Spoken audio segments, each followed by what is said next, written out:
This episode of the CUInsight Experience is brought to you by Humanidei. Humanidei helps credit unions build inclusive cultures that attract, develop, and retain talent.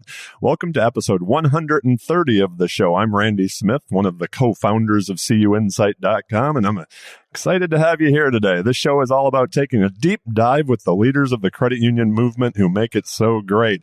Today, I'm having a conversation with Jim Hayes. Jim is the president and CEO of one of the largest credit unions in the country, State Employees Credit Union in Raleigh. So let's jump right in. Jim, welcome to the show. Well, thank you. I'm excited to have you here today, and we've had the chance to talk. We were actually on beautiful Maui at CUI's symposium right now. So you're on the board as well. I am on the board, so it's exciting to see the response here. It's a lot of us. It's our first conference back in person, and Josh, it's been great. It's been great. It has been great to see everybody. Yeah, absolutely. That's for sure. So I'd like to just jump right in. Tell us some of your story. How'd you wind up with a career in credit unions, and how did that lead you to where you are today at State Employees? Oh, gosh. Well, ending up with a career in credit unions was a little bit of a stumbling block for me. It's kind of funny. When I got out of college, I went to work at Deloitte & Touche, and so I was an auditor.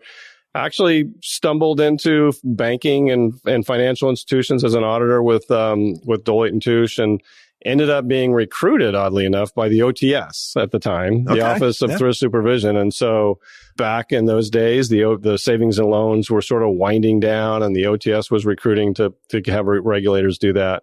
So I kind of cut my teeth in savings and loans in Southern California and Arizona. Then, because of all the interest rate risk experience that we had at the time through the OTS and savings and loan crisis, the NCUA at that time was building up their career, building up their skill sets and interest rate risk. And so I transferred over to the NCUA, and I worked for the NCUA for probably 6-7 years or so. And that's how I stumbled into credit unions. It wasn't deliberate, but it was just a fantastic career move. And I have enjoyed absolutely every moment since then. So you're a few months in to your tenure at State Employees. How's it going? What's got you excited? It's going great. Well, State Employees Credit Union, of course, is big. There's no doubt. And it has been led by great leaders for many, many years. And so stepping into their shoes has been quite a challenge, but an exciting one at that. The strength of our credit union is our people, without doubt. The people are just so dedicated to serving members. And so I would say that Jim Blaine and Mike Lord, the two CEOs before me, really instilled that well with the staff. And so it's going great. We are, looking at the way we do things. And so some things will change at State Employees, certainly, but our end path, our end result will not change. It'll be the same going forward. We are all about serving members, and that is the tip of the spear for this credit union, has been forever and will continue to be so. So it's been great.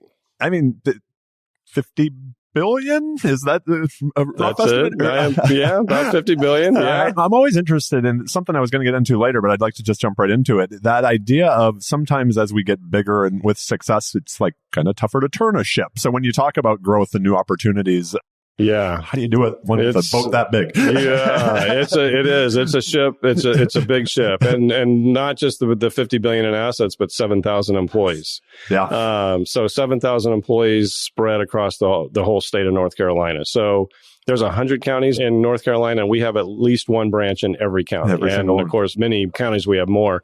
So the ship is made up of 7,000 people. And so shifting that is going to take time. And the nice thing is that the board is given time. There's no pressure to do anything quickly. And we don't have to shift that much. I mean, we're going to pivot in terms of things like technology and sort of the way we do our jobs. But we're not going to pivot in our goal. And our goal is absolutely to serve members. And so from the board of directors standpoint, when they hired me, that is the steadfast, that's the tip of the spear that we are going to continue to march to.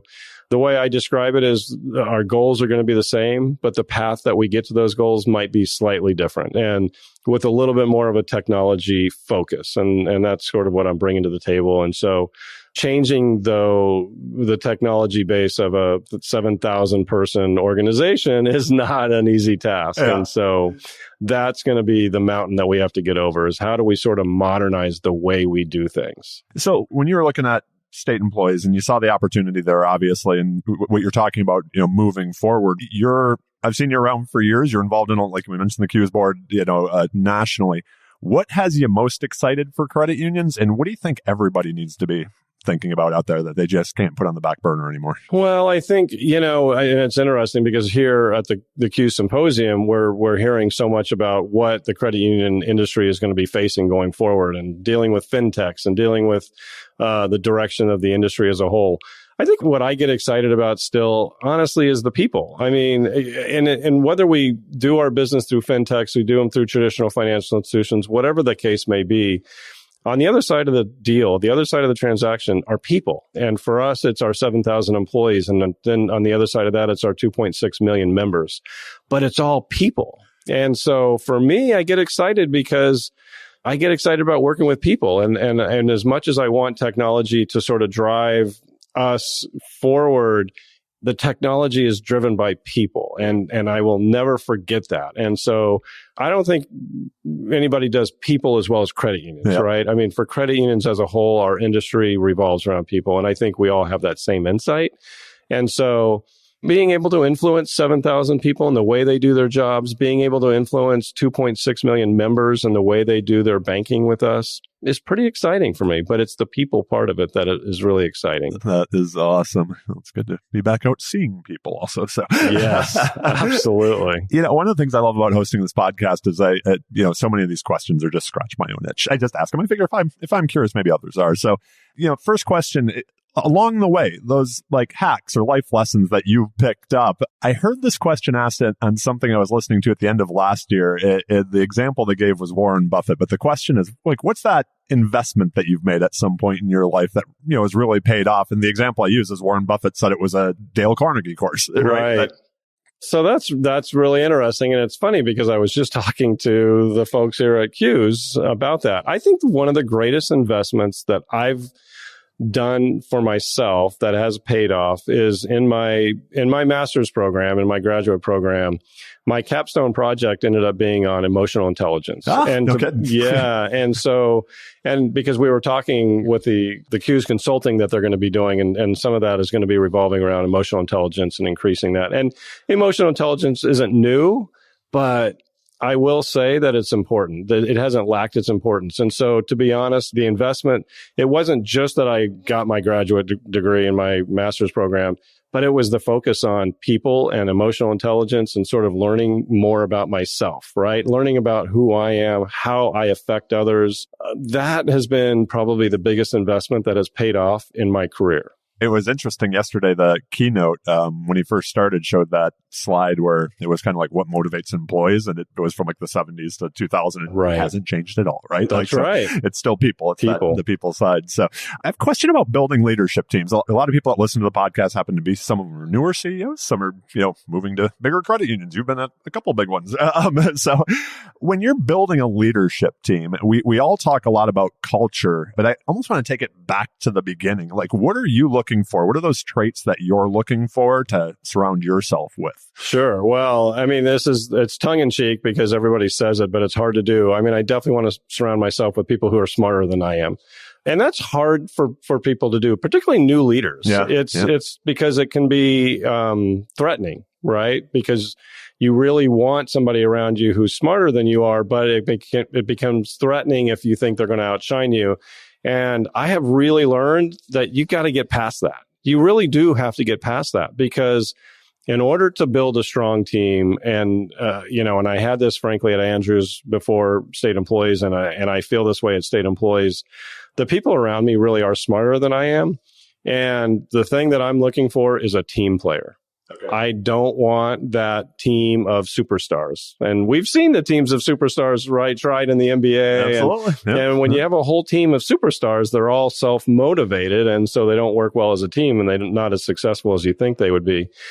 I look for team players, people that are really more interested in the team success than their individual success. And so that's how I think you move a credit union forward, is when you have a whole team that says, listen, the credit union is bigger than I am as an individual. I want to be a part of this rising tide of the whole credit union being successful. And so therefore you have a team that builds that. So the two different things here. Now I'm going down rabbit holes, but one thing I want to ask first is there something in that interview process over the years that just turns you off at this point where you're like, that doesn't seem like a team player, like when you're early on or that you're looking for, right? That's a great question because it's hard. You don't always identify it right away. Yeah. But you got to listen to the details when somebody's talking to you. And if if you hear somebody say, I, my, then it tends to be somebody who's a little more self-focused than team-focused. Yep. I mean, that's one of the small things that I look for. Definitely like to hear people talk about our success and what we did versus what I did. And it's a little bit of a red flag, I think, sometimes when even in my own organization, when I'm talking to a mid-level manager or something, and they are sort of individually taking credit for all the things that they do, I'll provide coaching and say, well, you do have a team that's behind you, right? That's helping you succeed. And most people sort of buy along with that. But that's something that I would look for in an interview process of looking for a team player versus an individual star. So talking about that, like say to the mid-level manager or somebody that you're, coaching them up along the way, how do you give feedback? If you think to like one of those moments and you don't have to call the person out or anything, who pops into your head, but where you had to give that kind of the tough love, almost that feedback. And is it something that you've always been good at, or is it something that I guess you'd say learned over a career? No, yeah, it definitely not always been good at it. It's funny. I do think that there's something in my career that helped me early on, and that right out of high school, I joined the Army. Okay. And in the Army, I was military police. And one of the things you learn as a police officer, even though I was military police, not civilian, but you see it in civilian police officers too, is being able to stay calm. And when you are giving feedback, being able to do it somewhat unemotionally, right? Okay. I mean, not emotionally charged. And so I tend to give informal feedback. I'm a pretty informal person overall. And so a lot of times when I'm giving somebody feedback, it's just a casual conversation. And it because I don't want it to be threatening. It's not meant to be threatening. It's just a sort of casual coaching. And so as much as I can make it a casual conversation, sort of even keeled, not emotionally charged, that's kind of the better way people will absorb sort of some coaching and mentoring. Absolutely. Yeah, that's good stuff there. I'd like to ask something that's come up quite a bit in conversations that I've had. And again, I think this happens with newer CEOs even more. There might be a little bit of a surprise the first time you become a CEO. And we've mentioned CU's board member also. So you have a board, that you work with. You have all your employees. You're kind of there. And even people who've been on senior, I remember a good friend of mine, when she got her first CEO job, she was like, I didn't realize how much I was shielded from the board before from her CEO, because she thought she went to the board meetings and you know what I mean? But all those conversations, often they say it's lonely at the top. Any hacks or tips that you've picked up along the way, and now that you're on boards as well, on like what it takes to have that good board relationship? Sure. Well, I take my board relationship very seriously, obviously, and always have. And I don't want anybody to stand between myself and the board relationship. That's a really important relationship as a CEO. But I don't, and I didn't do this at Andrews, and I don't do it as state employees. My entire senior executive team comes to every board meeting, and they all give their own updates. I don't give their updates for them. In fact, my update is the smallest update of all the executive team. Sometimes I'm only giving a 3-minute sort of introductory comments, and then the executive team carries it from that point forward. And that's the way I want it, because there's a couple of reasons. One, I want the board to know the entire executive team.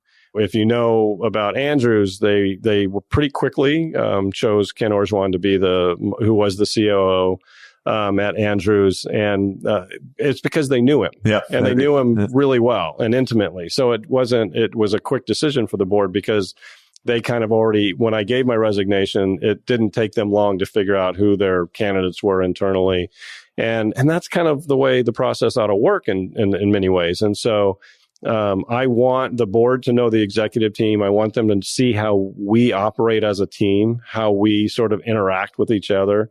And at the same time, I want the executive team to hear from the board directly. I don't want to filter the message. Okay. Yep. I want the entire executive team to be able to hear directly from the board what their pressure points are, what their friction points are. And it also prepares them for the next step. And so the entire executive team, if I get hit by the proverbial bus, anybody can step up and run the credit union at that point. And I think that kind of goes into good succession planning as well.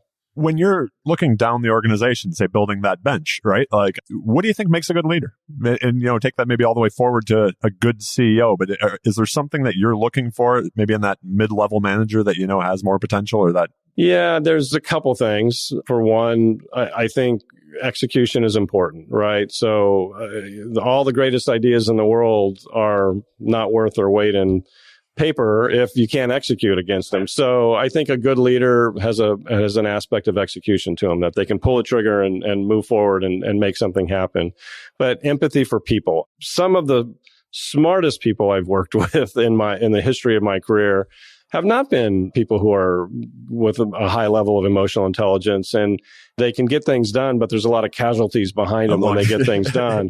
And, I'm really trying to coach up and promote leadership that uses people to their advantage in terms of using people for their strength and bringing people along. And again, my biggest job as a CEO is to create an environment truly where people can be successful. That's what we're looking to do. And so tapping into everybody's strengths, having that diversity of thought, having those different backgrounds come together and pull a project through, that's good leadership at any level. And so those are the things that we're trying to promote at the credit union and say, look, let's get everybody in a situation where we can all be successful. There really is, and I do think that this is the case. There can be win-win situations. Yeah, absolutely. And so looking for those win-win situations where everybody is successful. If everybody can feel like they came out on top. It's a beautiful thing. So this is a question that I added this year, and it's that idea. And as a leader, we've all come across these. We had brilliant ideas that maybe just didn't work, or they weren't the right time, and it can hurt a business more to keep trying than it is to sometimes pull the plug or kill an idea. How do you move quick? Like, how do you make sure that you're not taking risks, but also if something's not going right, that you pivot off to.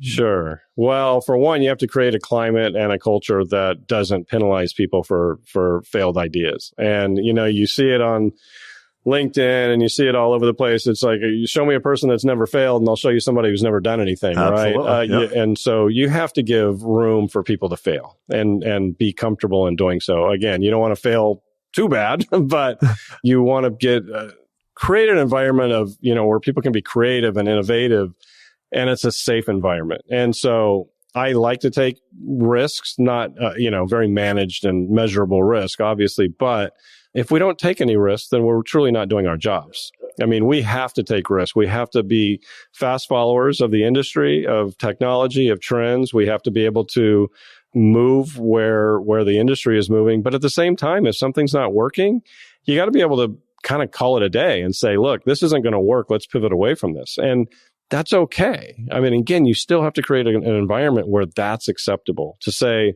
listen, if it didn't work, it's okay. Let's just pivot away from it and move on. And so that safe environment to operate in is very important. I feel like it's sometimes you have to take the bruises, I think it seems like, but hopefully we can help some people. I think about, again, just from a leadership perspective and a managing perspective, I'm sure you've had the board member, and I'm sure, in your career, and I'm sure you've had employees in your career that are just, maybe they think they're always right, or they have good intentions. Is there a way that you work with or work through, those situations where maybe it's kind of tough to connect, or, things aren't aligned? Sure. Yes, I have worked with people that way. It's a matter of just sort of appealing to the person for a period of time, right? You try to work with somebody, you try to get them to be a compromising person, compromising in their ideas and their way of executing, or whatever it is that they're managing. Sometimes it just doesn't work out. Yeah, sometimes you just have to say, this just isn't going to work out, and we're not going to work well together, so let's go our own ways. And by the way, there's nothing wrong with that either. I have seen over my career many people who have left an organization because they weren't successful, moved to another organization, and have been wildly successful. So every culture is not the perfect fit for every person. And so it's okay in my book if somebody is not being successful in our culture. I don't want to wish them, harm down the road. I want to help them become successful wherever they're going, and genuinely mean that, because so many different credit unions and organizations in general have different cultures. And so just because somebody's not successful in the culture I'm creating does not mean that they're not going to be successful somewhere else. They may and very well likely will be very successful there. And so let's again try to create that win-win situation. So this is an interesting one, but as you were talking, I was actually starting to think about this even more. You mentioned the 7,000 employees and being in 100 different counties. Something we saw over the pandemic is the idea of like what work is kind of changed as far as a location. It's many credit unions didn't think remote work was ever an option, and now we all kind of were forced into it. So one of the questions that I keep coming back to, and we've even seen this at CUInsight where we're spread out all over the country, is kind of creating that culture where you're not all in one place. So even if there wasn't remote work, when you have employees spread out all over, any tips there? And what do you think credit unions, like that career in credit unions, if someone was coming in today, what does that look like from a work environment compared to, you and I got started? Well, yeah, and it's different for sure. So we have, by and large, out of our 7,000 employees, a majority of people working from home. Okay. And whether they're working from home part-time or full-time, the executive team is all in the office every day. Okay. And by the way, I think that's mostly voluntary. I don't think I've ever had to ask somebody to come in. Oddly enough, it was the same at Andrews. That executive team we were in it because we could go into our office and close the door. We would still meet on Teams, but we were in the office. It just felt good that we knew that somebody was in the office next to us. And so now I think going forward, though, I think we're all going to have to deal with the remote employee. We will never bring all 7,000 employees back into the office at state employees. And in fact, we're contemplating some buildings to offload off of our balance sheet because I don't know that we're ever going to need them again because we don't necessarily need that many workspaces. But maintaining your culture in that environment is very difficult. It requires a lot of communication. I think the communication piece of it is critical. So, using the right tools, whether it's Teams or WebExes or whatever it may be, I think that as leaders, we have to communicate more. Probably. Okay. And I try to increase my communication with all staff to make sure that they haven't disconnected from the culture. And that's the problem I think that we're all going to be dealing with. And when you hear, people like Jamie Dimon or whoever talk about we're bringing everybody back. And I think in a perfect world, it'd be wonderful if we could all be in the same office. But of course, state employees is so large, nobody was ever in the same office. And so they've been dealing with it for a long time. But I do think that we will sort of learn to increase our communications. That's what I try to do. I try to communicate with all staff on a pretty regular basis, and just so that they're hearing from me directly, so that there's not that emotional sort of disconnect. But it's going to be a challenge. I mean, I think maintaining cultures is going to be difficult as we all get used to more remote employees. And for organizations like yours or others that have been always remote, it's interesting because I'm going to be curious to see how that unfolds with some of the organizations that have always been remote work environments versus us who have not been used to it. But I think it's going to be okay. I think we're going to work through it. But I think the level of communication, the type of communication that we do is going to have to change in order to keep people connected. Yeah, absolutely. Yeah, you don't want somebody like falling by the wayside. Kind of right. Like, wait, I haven't talked to John in a while. So, yeah. One of the things that I noticed over the past couple of years is we often heard that credit unions were very slow to move. We talked about that. We saw a lot of fast movement over the past couple of years. But one of the things that as time went on, it wasn't necessarily that idea of like the ability or inability to take action, but it was that idea of taking the appropriate action and like what's appropriate going forward and what was maybe appropriate for a time. Is there something that you do to, when you're looking at new ideas or to get past that, that's the way we've always done it, to kind of move the bar forward, I guess, Right. Well, I think we've all been really forced to move quickly. I think the pandemic, of course, made everybody jump fast, right? In March of 2020, on March 1st of 2020, nobody was thinking that 2 weeks later, your entire workforce is going to be working from home. So I guess the burning platform of a pandemic made us all move fast really quickly. But I think, the world around us is moving quickly. I mean, even without the pandemic, technology is moving quickly. Everything moves at a faster pace today. And I think, we all have to keep up. I mean, because if we get left behind, our relevance will diminish, right? And so the last thing any of us want to do is become irrelevant to our members. And so to remain relevant, I think we all have to be nimble and move quickly. And I think that Burning platform is going to be our platform for the next decade or more, because the way fintech is moving, the way the millennials and the Gen Z folks are operating, they're not going to be doing things the traditional way. So in order to maintain our relevance for 50, 100 years going forward, we've really got to change what's happening in the world. And so for us, it's just keeping people nimble, keeping everybody with their vision outside, looking to see what's going on and how do we need to respond. We're never going to be a leader. We're not going to be on the bleeding edge, but we want to be fast followers. Absolutely. And so that's kind of our comfort zone, and that's what we'll look to do. Yeah. Fast follower spot is a good spot to be. So now we're going to have a little bit of fun. We're going to wrap up the show with some rapid fire questions. Get a little personal with you here. The questions are rapid. Your answers don't have to be. It wouldn't be the podcast without them. But when was the last time you were amazed? Something, whether it was personally or professionally, that you were just like, wow, that's amazing. Oh, that's funny. That question actually came to me from our advisory boards at State Employees Credit Union. The last time I was amazed, I think, was when probably my first week or two at State Employees Credit Union. And what was amazing to me was such a large organization. Obviously, look, it's big. It's a big organization. 7,000 employees was a lot to sort of absorb. But as I walked through the halls, as I met people, as I talked to people through WebExes or Teams meetings, people are people. Yeah. And, people are people, and they want to do a good job, and they're just excited about doing a good job. And I was pretty amazed with the people that I met at State Employees Credit Union, because the genuine desire to do a good job and be good for our members and be there for our members was pretty awesome. I mean, it really made me feel good. That's pretty cool. Yeah. I like that one. We're with a lot of CEOs at this event currently and things, but one of those often leading an organization can kind of be consuming. Maybe at times we let it over-consume us to the detriment of loved ones or family or friends. During your career, any hacks you've picked up along the way to create that sense of balance when it comes to home life and family? Oh, that can be hard. That definitely can be hard, because there's no sense of an 8-hour day even. I mean, it just goes beyond that.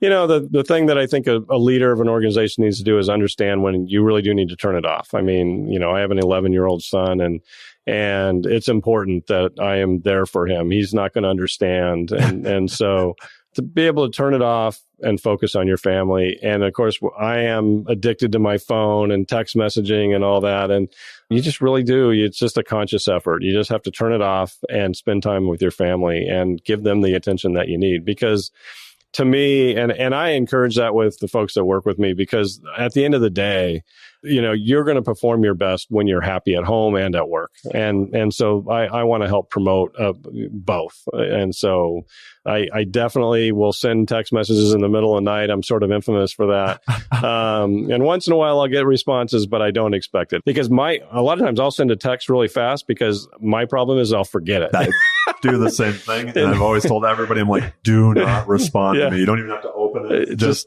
I just need to get it out, because if I don't get it out right now, I will absolutely forget it. But I don't need to talk to you about it until tomorrow or the next day or whatever. Yeah, I just need it in the world. Yeah. So what's the best piece of advice you've ever received, and who gave it to you?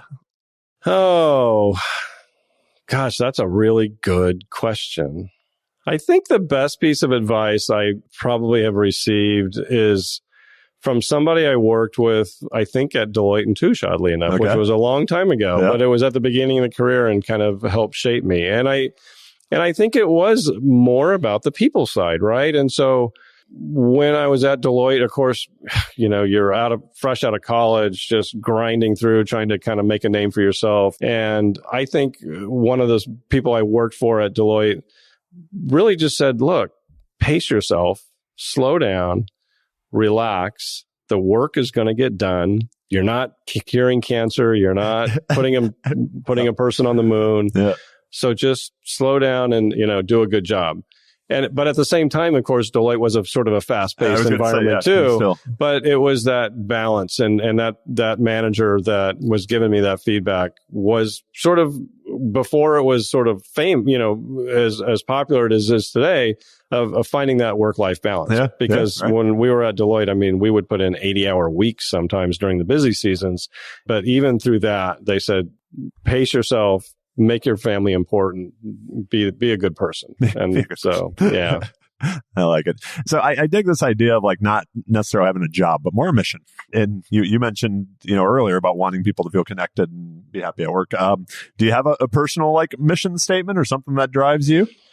I don't know if I have a personal mission. I think my mission is I thoroughly, in my deepest DNA, feel really good when people are successful. It makes me feel so good to be a part of a team that's successful. I love celebrating other people's success. I love it when I see somebody else achieve something that they've wanted, and it give me goosebumps. I mean, I really do genuinely feel that. And that always is just something, if I'm going to feel good about something during the day, it's typically when I can celebrate somebody's success. And if you looked at my LinkedIn posts, and, that's probably a lot of what I do, is I'm trying to promote people, and I want them to feel good about what they're doing. I want them to feel good about coming to work. I want them to feel good about the environment that they're in. I take that personal as a leader because I know I influence that so much for people, and I want to try to keep myself in that mindset of remembering that. I like that. What's the greatest album of all time? That one you can listen to from front to back. Not even skip a song. Oh, well, I just came out of Steve Williams' session, which was all, completely littered with music references.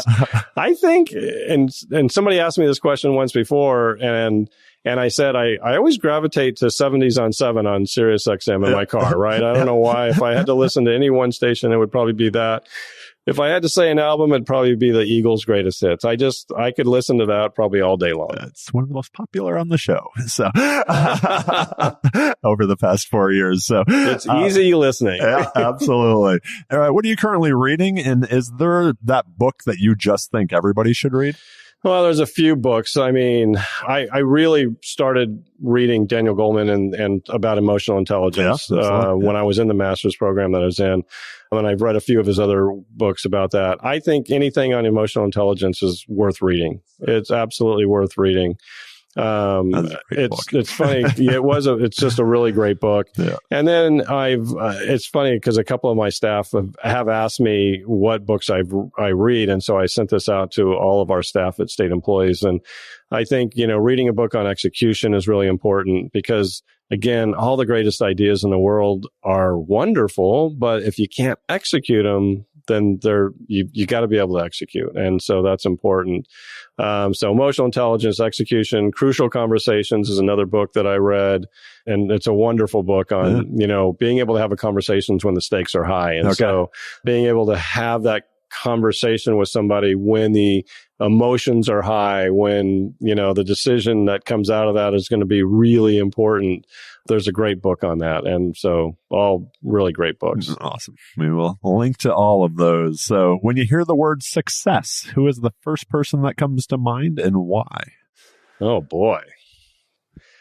So the first person that comes to mind probably is my mom's husband. Okay. And his name is Paul. He's just had a wonderful life. And when I talked to him, so he was born and raised in Alabama on the farm and had a really poor growing up, joined the Navy, had an amazing career in the Navy, had wonderful life afterwards. And he and my mom got married later in life. But Paul, to me, is successful because his success and his happiness has always just been so simple and not revolving around money or positions, or he just is and another person who truly, genuinely believes that he wants everybody to be successful, and he finds happiness in other people's happiness. That's awesome. And it's just such a joy to be around him. And he is successful because he's just so absolutely content in the things that he has achieved in life. And he's never been a CEO. He's never been a millionaire. But those things have not equated to success for him. Yep, absolutely. And he's been absolutely a joy and happy. And I just envy, when I see him and I'm around him, I envy how simple and happy he can be just with everything in life. And always has positive things to say. He's one of the most positive people I've ever been around in my life. That's fantastic. I love that. Well, there you go. That is it. Thank you so much, Jim, for being on the show. I greatly appreciate you taking the time away from the beautiful sunshine in Maui here today to spend some time with us. If people have additional questions, I know you're on LinkedIn. Is that a good way to get a hold of you? Absolutely. Awesome. We will link to that as well, and that'll be in the show notes. So thanks again. I appreciate it. Any final thoughts or anything you'd like to share before we go? No, thank you. I appreciate it. And hopefully, again, we're here at this CUIs Symposium, and there's a lot of great thoughts going around and creativity. And I'm excited for our industry. I really am. I'm excited for, I almost feel like there was this pause, even though there wasn't. Right. But the pandemic feels like there was a pause. And I feel like we're kind of coming out of a deep sleep and we're going to start moving forward again. And it's really exciting. Even on the podcast, I was wrapping up one last thing. I felt like for a while we were just putting out fires. And now it kind of feels like we're back to thinking and strategic and moving, right? And not just absolutely. And it feels good. It does feel good. It's felt so good to be in these sessions. It's great to be in a room with everybody for one, but to hear the thoughts and the things that are going on, it's pretty exciting. I couldn't agree more. Well, thank you again, my friend. A few things before we go. Make sure to check out Humanidei in the show note. I'm grateful for their support of the podcast and allowing me to have this much fun doing what I do. Please also subscribe to the CUInsight Experience on your favorite podcast player. We are on all of them. And while you're at it, we would appreciate a 5-star review if you think we're worth it. If you don't think we're worth the 5 stars, just forget I asked. It does help the visibility of the show. And last but not least, the books that Jim mentioned and all the guests have mentioned on the show, you can Google the CUInsight Experience book list and find your next read and get it on its way from Amazon. Last but certainly not least, I want to thank all of you for listening. Y'all rock, and I appreciate all the kind words that come in about the show. Be well, friends, and hopefully we get to see you too soon.